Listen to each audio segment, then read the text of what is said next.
मैंने सोचा कि कुछ हम नए वर्ष में, है ना, किस एटीट्यूड के साथ, किस थॉट के साथ हमें प्रवेश करना है, उसके बारे में थोड़ी सी आज बातें करेंगे। ठीक है। तो आज दिन भर मैं विचार कर रही थी और आज की मुरली के आधार से भी मुझे ऐसा लगता है कि आज देखो, सुबह एक माता ने मुझे फ़ोन किया तो मुझे कहती है, दीदी अभी नया साल आ रहा है तो आप बाबा को यही कहना कि सब बदल जाए, है ना, जो भी बाहर परिस्थितियां हैं वो इस साल बदल जाए। तो आप ये प्रे करना। ऐसी प्रेयर आप लोग भी करते हैं कि सब बदल जाए बाहर? हाँ, अभी सोच रहे कि हाँ कहें या ना कहें। ज्ञान में तो कुछ भी कहे तो टेंशन हो जाती है, पता नहीं राइट आंसर है रॉन्ग आंसर है। लेकिन बाबा हमें कहते हैं कि सब बदल जाए नहीं, सब बदल जाएं,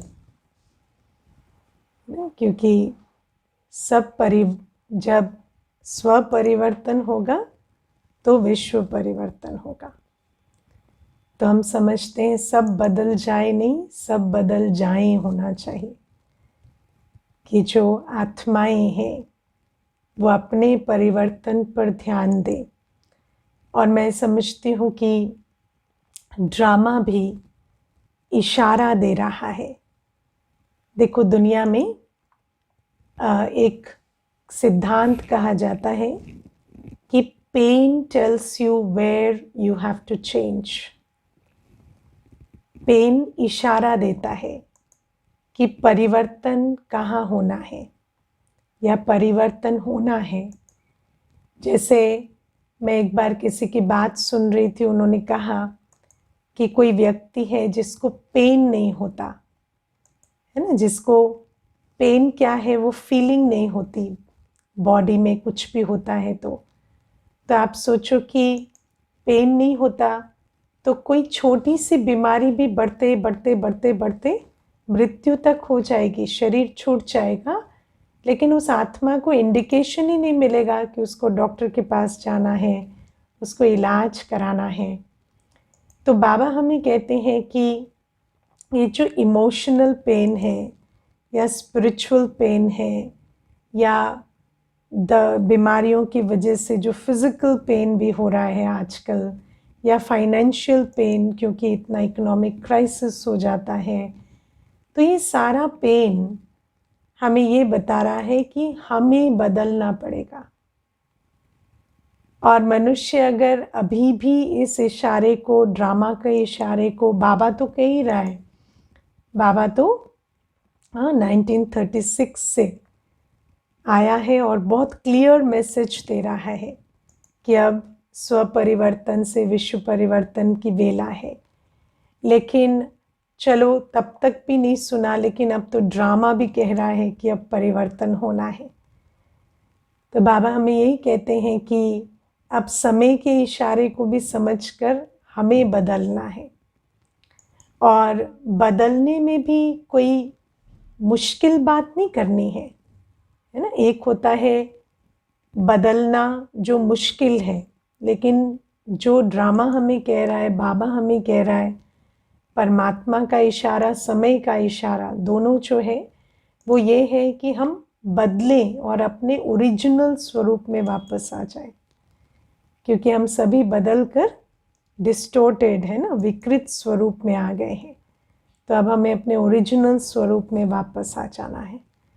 तो मुझे ऐसा लगता है कि इस नए साल में 3 चीज़ें बहुत इम्पोर्टेंट है: सेल्फ रियलाइजेशन, सेल्फ रिस्पेक्ट और ट्रस्टीशिप। तो पहली है सेल्फ रियलाइजेशन, दूसरी सेल्फ रिस्पेक्ट और तीसरी ट्रस्टीशिप, जो हमें डेवलप करनी है। अब पहली चीज़ सेल्फ रियलाइजेशन। अब आप देखो कि दुनिया में आज हमारे पास बहुत सारा इंफॉर्मेशन एक्सेस है ना। दिन रात इंटरनेट पे हमें इंफॉर्मेशन मिलती है, लेकिन किस चीज़ के बारे में इंफॉर्मेशन मिल रही है? जो चीज़ हमारे कंट्रोल में नहीं है। जो चीज़ हमारे कंट्रोल में नहीं है उसके लिए हमें इंफॉर्मेशन मिल रही है। और अगर आपको उसकी इंफॉर्मेशन मिलती चली जाए जो आपके कंट्रोल में नहीं है, तो सिर्फ फियर बढ़ेगा, राइट? तो इसीलिए ऐसी परिस्थितियों में हमें सबसे पहले उसकी इंफॉर्मेशन चाहिए, उसकी रियलाइजेशन चाहिए जो हमारे कंट्रोल में है, और जो हमारी शक्ति है, जो हमारी पावर है, उसकी इंफॉर्मेशन, उसकी रियलाइजेशन बहुत ज़रूरी है। तो जब हम सेल्फ रियलाइजेशन कहते हैं, तो जो हमें ज्ञान मिला, परमात्मा ने जो ज्ञान दिया कि मैं एक आत्मा हूँ और मेरे अंदर मन, बुद्धि और संस्कार है ना। और मेरे अंदर मन की शक्ति है जिसको संकल्प शक्ति कहते हैं, बुद्धि की शक्ति है जिसको कहेंगे ध्यान एकाग्र करने की चॉइस या परखने, निर्णय करने की चॉइस, ये मेरे पास है। और तीसरी संस्कार की शक्ति, मैं जो चाहूँ, जिस संस्कार को चाहूँ, इमर्ज कर कर उस संस्कार को संस्कृति बना सकती हूँ। अगर मुझे अपने आसपास की संस्कृति से, अपने आसपास के आत्माओं के संस्कारों से कुछ डिस्कम्फर्ट है, मुझे वो अच्छे नहीं लग रहे, तो मेरे पास वो चॉइस है कि मैं अपने संस्कार को इमर्ज कर कर जो संस्कार मैं चाहती हूँ कि संस्कृति बने, उस संस्कृति को मैं इमर्ज कर सकती हूँ, उसको मैं क्रिएट कर सकती हूँ, क्योंकि संस्कार से संस्कृति बनती है ना। तो मेरे पास ये शक्ति है। मैं आपको एक बहुत छोटा सा इसमें अनुभव सुनाती हूँ। एक बार एक बहन ने मुझे बार बार कहा कि मुझे कोई प्यार नहीं देता, मुझे कोई प्यार से बात नहीं करता, मुझे कोई प्यार से व्यवहार नहीं करता। तो मैंने उसको कहा, आप क्यों नहीं ट्राई कर लेते? कोई नहीं करता, 4 लोग हैं घर में, आप भी तो नहीं करते ना, तो आप ट्राई करें, है ना। कोई पहल नहीं करता, आप करके देखें। तो जब उसने पहल की तो उसको पता चला कि उसकी पहल की देरी थी। जब उसने पहल की तो सब प्यार से बात करने लगे। हम अपने दिल में बातें रखेंगे, हम आकर कम्युनिकेट नहीं करेंगे, बात नहीं करेंगे, हम अपने अंदर ये संकल्प रखेंगे कि कोई मुझे प्यार नहीं करता, तो फिर नेचुरल है कि हम वो वाइब्रेशन बाहर भी भेजते हैं।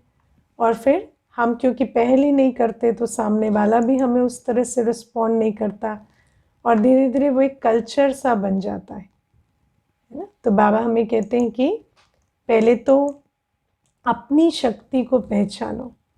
अगर आपको कोई चीज़ अपने आसपास के कल्चर में मिसिंग लगती है, आपको डिसिप्लिन की कमी लगती है, आपको प्यार की कमी लगती है, आपको सहयोग की कमी लगती है, तो आपको उस संस्कार को अपने अंदर इमर्ज करके उसकी शुरुआत करनी पड़ेगी। और हर आत्मा के अंदर वो शक्ति है, हर आत्मा के अंदर वो शक्ति है। और परमात्मा हमें सर्व गुणों से, सर्व शक्तियों से सहयोग दे रहे हैं। तो अगर हमें किसी से सीखना है कि स्नेह कैसे देते हैं, सहयोग कैसे देते हैं, तो हम परमात्मा से सीख कर उसको अपने वायुमंडल में अप्लाई कर सकते हैं। जैसे दुनिया में कहते हैं ना, हमने बचपन से प्यार देखा ही नहीं। चलो बचपन से नहीं देखा, अभी तो परमात्मा तो दे रहे हैं ना, है ना। तो अभी तो जो हमें मिल रहा है वो हम दूसरों को दे सकते हैं कि नहीं।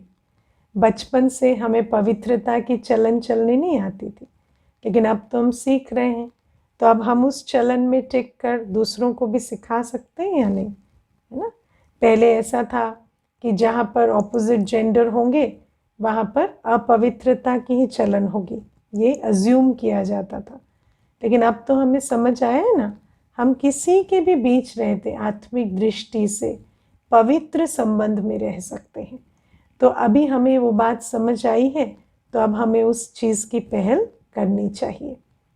तो परमात्मा हमें कहते हैं, जो भी संस्कार आपको लगता है कि आपके कल्चर में मिसिंग है, आपके आसपास की दुनिया में मिसिंग है, उस संस्कार को आप अपने जीवन में धारण कर कर और उसका एक एग्जाम्पल बनकर दूसरों को भी उससे प्रेरणा देकर उनके जीवन में वो धारणा करा सकते हैं। पॉसिबल है कि नहीं? बिल्कुल है, क्योंकि जो दिया, जब एक दिए से रूम रोशन हो सकता है, तो एक आत्मा के संस्कार परिवर्तन से क्यों नहीं संसार में परिवर्तन आ सकता। तो ये हमारी शक्ति है, संस्कार की शक्ति। हम जिस संस्कार को चाहें उस संस्कार को संस्कृति का हिस्सा बना सकते हैं। यूज़ करते हैं हम संस्कार की शक्ति को इतना। हमारे अंदर ऐसे संस्कार हैं जिनसे हम वो कल्चर को जन्म दें, जैसे टाइम वेस्ट ना करने का संस्कार। अगर आपके अंदर टाइम वेस्ट ना करने का संस्कार है तो आप धीरे धीरे हर एक को प्रेरणा दे सकते हैं कि वो भी अपना समय सफल करें। लेकिन हमें ये देखना है कि हम अपने संस्कारों को चूज़ करते हैं या दूसरों के संस्कारों के प्रभाव में आ जाते हैं। तो ये है संस्कार की शक्ति, बुद्धि की शक्ति, है ना। कोई कुछ भी कह रहा है, सामने कोई भी इंफॉर्मेशन आ रही है, किसी भी प्रकार की आप सूचनाएं सुन रहे हैं, आसपास की खबरें सुन रहे हैं, या कैसा भी वायुमंडल है, लेकिन परख कर निर्णय लेना कि मुझे क्या सोचना है, मुझे किस पर फोकस करना है, मुझे किस तरह के कर्म करने हैं, ये परखने निर्णय करने की शक्ति हर आत्मा के अंदर है। ऐसा नहीं है कि चारों तरफ से आँखों के सामने ये दृश्य है या कानों के आसपास ये शब्द है तो ज़रूरी है कि हमारे मन में भी वही चले। हम परख सकते हैं, ये मुझे लेना है, ये मुझे नहीं लेना है। आप एक फलों की दुकान में जाते हैं, वो आपको बार बार सड़ा फ्रूट ऑफर करे तो आप मजबूर होकर ले लेंगे क्या? बार बार वो ऑफर कर रहा है, 10 बार 15 बार उसने ऑफर कर दिया, आप बार बार मना कर रहे हैं, वो बार बार ऑफर कर रहा है, तो ले लेंगे क्या? कहेंगे 15 बार कहा तो फिर हमने ले लिया, ऐसा कहेंगे क्या? एक बार तो मना कर दिया था, पर 15 बार कोई कहे तो सड़ा फ्रूट तो लेना पड़ेगा, ऐसा कहेंगे क्या? नहीं। अगर कोई 15 बार देता है जो चीज़ आपके लिए अच्छी नहीं है, तो आप 15 बार मना करना जानते हैं ना, 15 बार चेक करना भी जानते हैं। ऐसे ही हमारे आसपास वायुमंडल में बहुत सारी चीज़ें हैं, बहुत सारे साउंड्स हैं, साइट्स हैं, बहुत सारी इंफॉर्मेशन है, बहुत सारी चॉइसेस हैं, लेकिन आपके पास वो निर्णय शक्ति, वो परख शक्ति, वो चॉइस है कि आप क्या लेना चाहते हैं अंदर, क्या नहीं लेना चाहते ना। सिर्फ क्योंकि ये बात हो रही है तो उसको मेरी बुद्धि में भी चलाना है, ये आवश्यक नहीं है। तो ये हमारी बुद्धि की शक्ति है, बुद्धि के पास चॉइस है। हम इस चॉइस को एक्सरसाइज करें, हम किस पर फोकस करना चाहते हैं वो हम चूज़ कर सकते हैं। तो हमें सेल्फ रियलाइजेशन करके चलना है, ऐसे नहीं कि ऐसा हो रहा है तो हम भी उसके बहाव में बहते चले जा रहे हैं। और संकल्प शक्ति, सबसे बड़ी बात कि परमात्मा हमें कहते हैं why wait when you can create, why wait when you can create. लोग कहते हैं हमें रिएक्ट नहीं करें वहाँ तक जाना है, लेकिन आध्यात्म कहता है या परमात्मा कहते हैं कि रिएक्ट ना करना तो बहुत छोटी बात है, क्रिएट करना, क्रिएट करना ये हमें सीखना है। जब हम योग करते हैं तो योग क्या है? योग एक क्रिएटिव एक्टिविटी है। हमारा मन, हमारा माइंड स्पेस एक ऐसा स्थान है जहाँ पर हम जो भी चाहें वो उपज हो सकती है, उसको हम क्रिएट कर सकते हैं। संकल्प से सृष्टि बनती है। आप सृष्टि में जो भी क्रिएट करना चाहते हैं वो आप अपने संकल्पों की धरनी में क्रिएट कर सकते हैं। मन की धरनी में संकल्पों के बीज डालकर सृष्टि में वो रचना कर सकते हैं, है ना। जब हम योग में बैठते हैं और हम अपने मन की धरनी पे बीज डालते हैं, मैं शांत स्वरूप आत्मा हूँ, तो आप सृष्टि में शांति की क्रिएशन करते हैं, है ना। तो सिर्फ हम रिएक्ट ना करें वो नहीं, हम क्रिएट करें। हम जैसी दुनिया परमात्मा हमें कह रहे हैं ना कि ये पॉसिबल है, वैसी दुनिया क्रिएट करने के लिए हम अपनी मन की धरनी में संकल्पों के बीज बोएं, है ना। हार्मनी के बीज, शांति के बीज, पवित्रता के बीज, ऐसे संकल्प जिससे एक हार्मोनियस, पवित्र, शांत सृष्टि की रचना होती है। जब हमें ये ज्ञान मिलता है कि आप सटल वर्ल्ड, सूक्ष्म वतन में जा सकते हैं, तो सूक्ष्म वतन क्या है? हाँ, आप एक ऐसी अपनी बुद्धि को, है ना, वहाँ ले जाएं, ऐसी स्पेस में ले जाएं जहाँ आपका मन फ्री है रचना करने के लिए। बुद्धि को वहाँ ले जाएं जहाँ मन इस दुनिया की बातों की खींच से फ्री है, और वहाँ आप जो भी संकल्प चाहें, है ना, ब्रह्मा बनकर ब्रह्मापुरी में बैठे, ना, ब्रह्मापुरी में क्रिएटर बनकर बैठे, और वहाँ पर जो संकल्प आप रचना करना चाहते हैं करें। आप चाहते हैं आप ये रचना करें कि मैं फरिश्ता हूँ, मुझे परमात्मा ने इस धरा पर भेजा है, हर आत्मा जो इस दुनिया में शक्ति शांति ढूंढ रही है उस तक मैं पहुंचकर उसको शक्ति शांति प्रदान कर रही हूँ, परमात्मा से ले रही हूँ, उसको दे रही हूँ। ये सुंदर क्रिएशन आप सूक्ष्म वतन में बैठकर कर सकते हैं।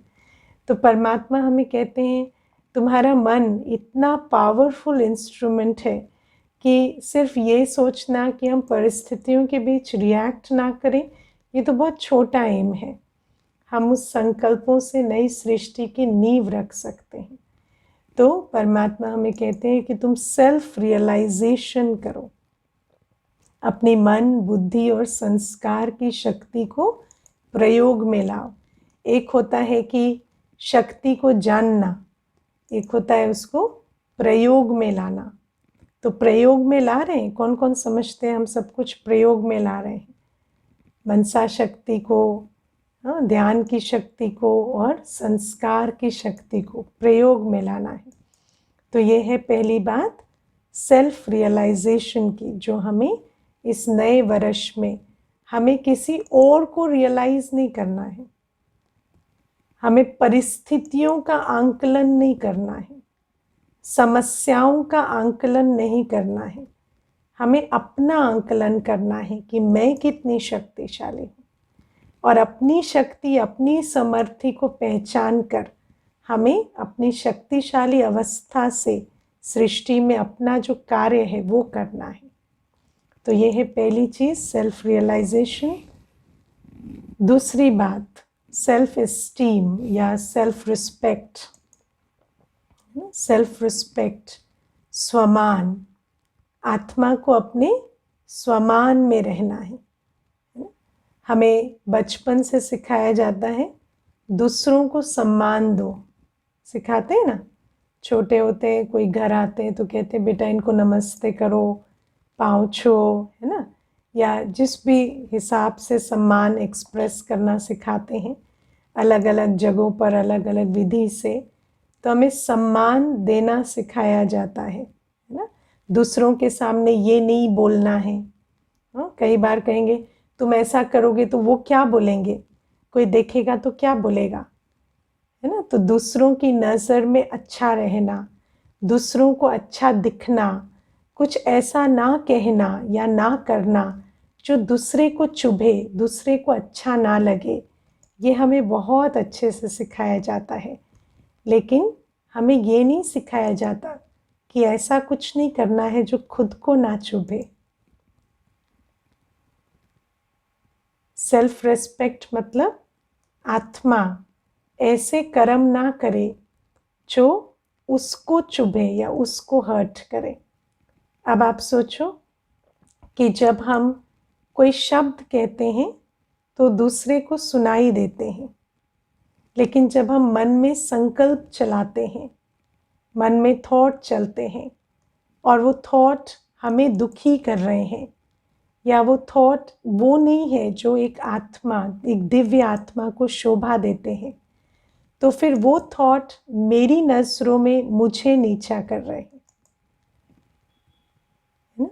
एक आत्मा जो अपने मन की कोठरी में, है ना, मन के अंदर बैठे बैठे पतित संकल्प चलाती है, विकारों के वश संकल्प चलाती है, वो अगर बैठेगी और मेडिटेशन में कहे मैं पवित्र आत्मा हूँ, तो उसका मन कहेगा धिक्कार है तेरे पे, तो पवित्र है, ऐसे काम करता है तो प्राइवेसी में, है ना। तो हम अपनी नज़रों में अपने को अच्छे स्वमान देने लायक भी नहीं रहते। हम अपने आप को एक अच्छी बात नहीं कह सकते। हम अपने अंदर को ये नहीं कह सकते तुम पवित्र हो, तुम शक्तिशाली हो, अगर हमारे सारे दिन कमज़ोर संकल्प, विकारी संकल्प अंदर चलते हैं। तो परमात्मा हमें कहते हैं पहले अपनी इज्जत अपने हाथ में रखनी है। ऐसा कोई काम नहीं करना है कि अपनी नज़रों में गिर जाए। मैं कई बार ये एग्जाम्पल सुनाती हूँ और आज भी थोड़ा याद आ रहा है तो सुना देती हूँ। मैं एक भाई को जानती थी, वो राइटर थे, तो राइटर है, तो बहुत अच्छी किताबें लिखते हैं। तो मुझे एक दिन कहते हैं कि मैं बहुत अच्छी किताबें लिखता हूँ ना, तो मुझे लोग सोचते हैं मैं बहुत अच्छा आदमी हूँ। तो जब मैं पार्टी में जाता हूँ तो वो लोग मेरी किताबों के हिसाब से ऐसा सोच लेते हैं, एज्यूम कर लेते हैं कि मैं ड्रिंक नहीं करता हूँगा, तो मुझे ड्रिंक ऑफ़र नहीं करते हैं। तो मैं ऐसे पार्टी में जाता हूँ और तरस तरस के आ जाता हूँ कि मुझे कोई ऑफ़र ही नहीं करता, क्योंकि वो सोचते हैं कि ये कहाँ ड्रिंक करता होगा, इतनी शराफत है ना उसके, किताबों से ऐसे छलकती है, तो तो मुझे कोई ऑफ़र नहीं करता, तो मैं ऐसे तरस तरस के आ जाता हूँ। तो मुझे बोले मैं क्या करूँ, मेरी ये प्रॉब्लम है। तो मैंने उनको कहा आप उठा के पी लिया कीजिए। तो मुझे कहते हैं कि नहीं नहीं, ऐसे में तो फिर मेरी बेइज्जती हो जाएगी ना, वो जो सोचते हैं वो नहीं है। मैंने बोला उसकी भी क्या इज्जत और बेइज्जती जो अपनी ही नज़रों में गिरा हुआ है।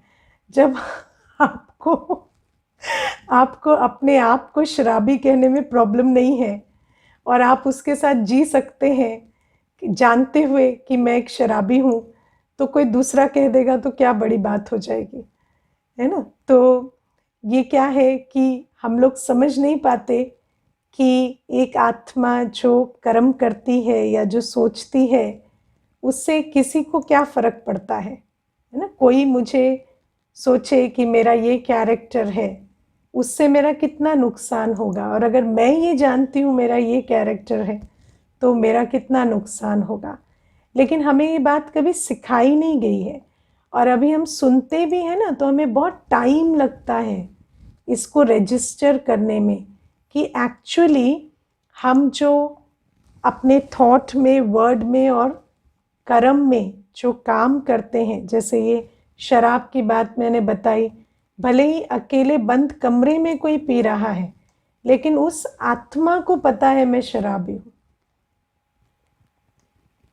और उस आत्मा के अंदर कभी भी इतनी ऊंची स्थिति नहीं बनेगी कि वो परिस्थितियों के बीच अपने आप को पावरफुल या अपने आप को डिवाइन या ऐसा सोच सके कि भगवान का हाथ मेरे सर पर है, क्योंकि उस आत्मा के अपने अंदर ये प्रोग्रामिंग है कि मैं एक पतित आत्मा हूँ, है ना। तो जैसे लोग कहते हैं ना कि भगवान के बच्चे तो सब हैं, लेकिन फिर भगवान की शक्ति का अनुभव या भगवान के साथ का अनुभव सबको क्यों नहीं होता, क्योंकि हम अपने कर्मों से, अपने स्वमान से इतने नीचे चले जाते हैं कि भगवान का हाथ और साथ हम और अनुभव नहीं कर सकते।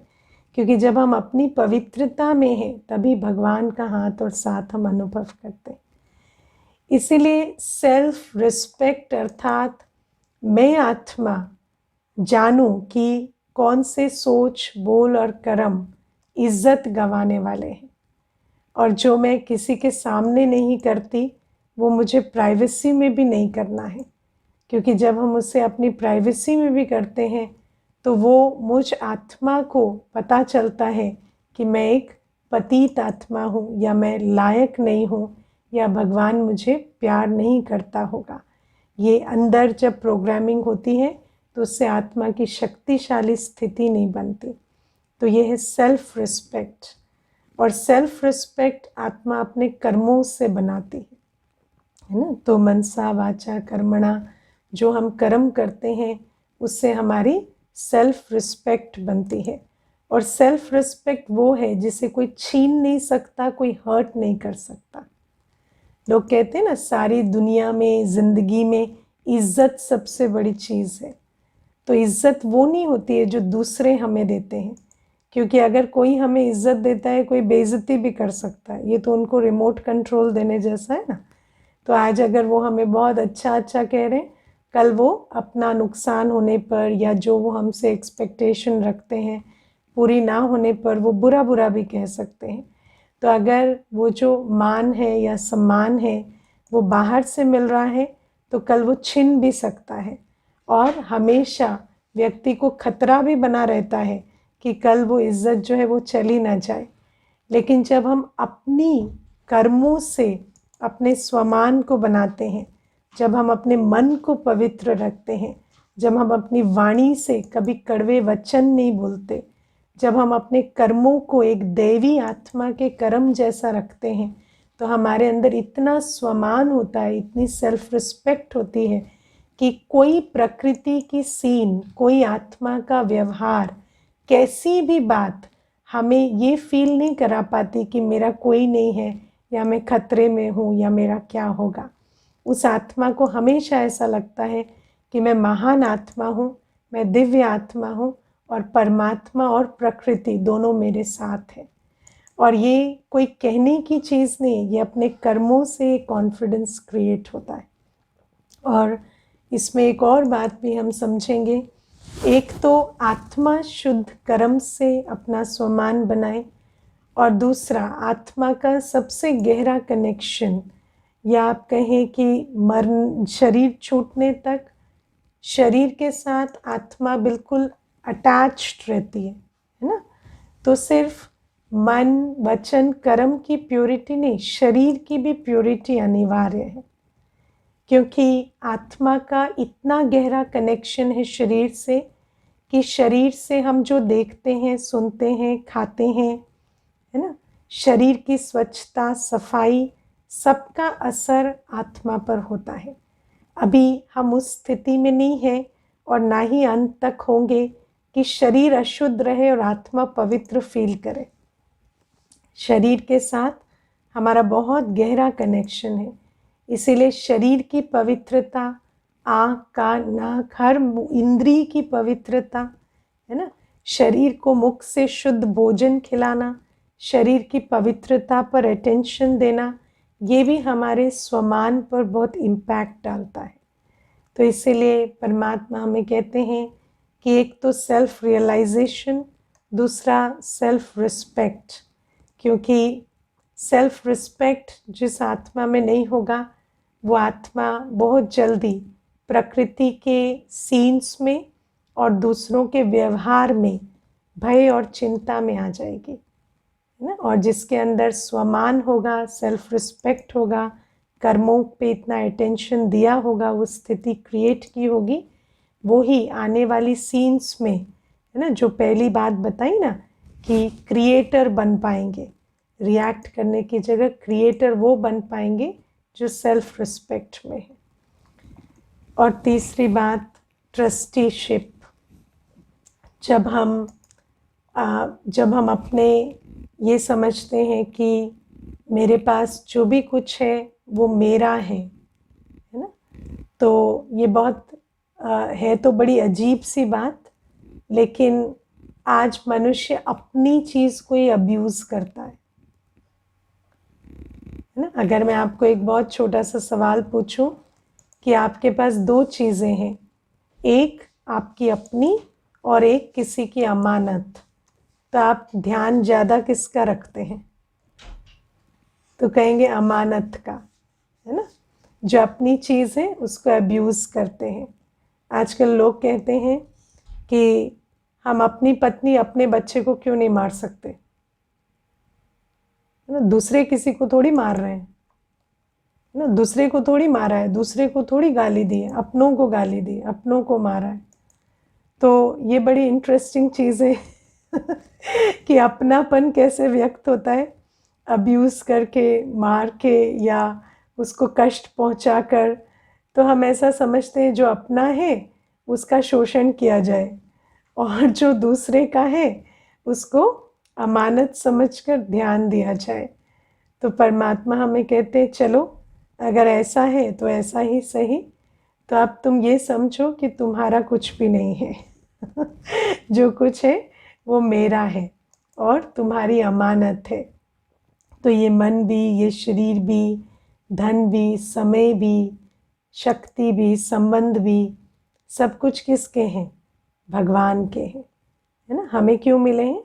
ट्रस्ट में मिले हैं, ताकि हम इनको बढ़ोतरी कर सकें, इनको सफल कर सकें। तो जब आप अपनेपन से निकलेंगे, है ना। आपको पता है करप्शन का कारण क्या है? इस दुनिया में इतना करप्शन क्यों है? क्योंकि ऑफिस में भी ट्रस्टीशिप खत्म हो गई है ना। एक ऑफिस में आप किसी को बिठा देते हैं और एक कुर्सी दे देते हैं, तो समझता है यहाँ पर जो भी पैसा है, जो भी पावर है वो मेरी है ना। और फिर वो उसको निमित्त समझकर नहीं, अब मालिक समझकर उपयोग करने लगता है और वहाँ पर प्रॉब्लम आती है ना। तो इसीलिए करप्शन होता है। तो आज जीवन में भी भ्रष्टाचार, करप्शन क्यों हो गया? क्योंकि हम ये नहीं समझते कि ये तन, मन, धन, समय, श्वास, संबंध, वचन, कर्म की शक्ति जो है वो हमें किस लिए मिली? विश्व कल्याण के लिए मिली है। आप ऐसा समझते हैं कि आपको जो भी कुछ मिला है वो विश्व कल्याण के लिए मिला है? कोई भी ऐसा नहीं समझते, है ना। कुछ एक हैं जिन्होंने थोड़ा अभ्यास किया है तो समझते हैं, लेकिन ज़्यादातर यही समझते हैं जो मेरा है वो मेरा है ना। कोई ऐसा नहीं कि मुझे ट्रस्ट में मिला है या कोई विश्व कल्याण के लिए मिला है। और इसीलिए क्या हो रहा है, जिसको भी आप मेरा मेरा कह रहे हैं, चाहे वो शरीर हो, चाहे संबंध हो, चाहे तन मन हो, धन हो, हम उसको क्या कर रहे हैं? उसको व्यर्थ में वेस्ट कर रहे हैं, हम उनका सदुपयोग नहीं कर रहे। इसीलिए दुनिया में आज जिस थॉट पावर से, फाइनेंशियल पावर से, शरीर की शक्ति से विश्व कल्याण हो सकता था, उसको हम ऐसे होर्ड करके बैठे हैं, उसको जमा करके बैठे हैं अपने पास। तो परमात्मा हमें कहते हैं अब तुम्हें ये समझना पड़ेगा कि जो भी तुम्हारे पास है वो कोई तुम्हारा नहीं है, तुम्हें उसको सेवा अर्थ यूज़ करना पड़ेगा। और अगर तुम उसे विश्व कल्याण के लिए यूज़ नहीं करोगे तो उसका पुण्य का खाता तुम्हारे को जमा नहीं होगा। देखो हम ऐसे समय में रह रहे हैं जब जो भी स्थूल है, तन है, धन है, संबंध है, इनकी तो कोई गारंटी है ही नहीं, है ना। ये तो आज की कल चले ही जाने वाले हैं, दिखाई भी दे रहा है। लेकिन जब हम इसका रियल पर्पस समझ लेंगे तो ये जाते जाते भी जब हम इनको सफल कर देंगे तो इसका पुण्य का खाता हमें मिल जाएगा। और भले ही वो शरीर, वो मन, वो धन नहीं रहेगा, लेकिन उसको सत्कर्म में लगाकर जो पुण्य का खाता जमा करना था वो हम कर लेंगे उसके जाने से पहले। तो परमात्मा हमें कहते हैं 3 चीज़ें डेवलप करनी है: सेल्फ रियलाइजेशन, सेल्फ रिस्पेक्ट, है ना, अपने तन और अपने मन और अपनी बुद्धि, अपने संस्कारों का बहुत ध्यान रखना है, अपने मन को मैला नहीं करना है, पवित्रता पर अटेंशन देना है, और तीसरा ट्रस्टीशिप को ध्यान देना है, क्योंकि ये विश्व कल्याण का समय है और हर आत्मा ऐसा सोचे कि कोई कल्याण करने वाला आए और करे, तो सब वेट ही करते जाएंगे, है ना। तो हर कोई कह ही रहा है कि हम एंजल्स का वेट कर रहे हैं, हम वेट कर रहे हैं कि कोई तो होगा जो इस विश्व को मुसीबतों से निकालेगा। तो वो कोई कौन है? वो कोई हम बैठे हैं, है ना। और हमें वो कार्य करना है, लेकिन हम वो कार्य तब करेंगे जब हमारे को एहसास होगा कि हम ट्रस्टी हैं, हमें जो भी कुछ मिला है उसके हम ट्रस्टी हैं, और हमें उसे विश्व परिवर्तन में लगाना है। तो परमात्मा हमें नए वर्ष में जब हम बदल जाएंगे तो विश्व भी बदल जाएगा। तो हम कहते हैं दुनिया बदल जाए, और परमात्मा कहते हैं आप बदल जाए, है ना।